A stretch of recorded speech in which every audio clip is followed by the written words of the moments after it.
Si erano specializzati nella produzione di borse di lusso rigorosamente falsi, laboratori scoperti dalla Guardia di Finanza di Venezia. All'interno sequestrate oltre 100.000 bags per un valore commerciale di 3 milioni di euro.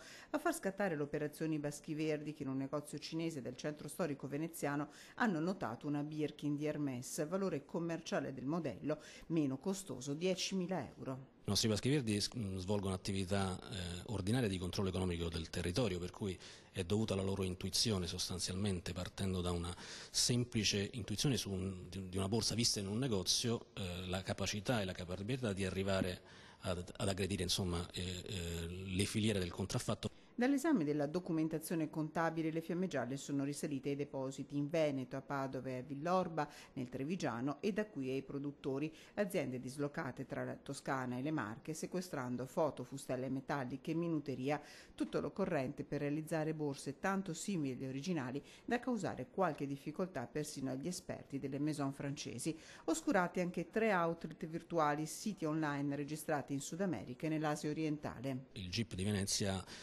emesso, e noi abbiamo seguito, un decreto di sequestro preventivo che ci ha consentito di oscurare alcuni siti internet utilizzati da alcuni fornitori proprio per approvvigionarsi di questi beni. Un'operazione che ha portato alla denuncia di 24 persone, 17 cittadini cinesi e 7 italiani, che rischiano fino a 4 anni di reclusione.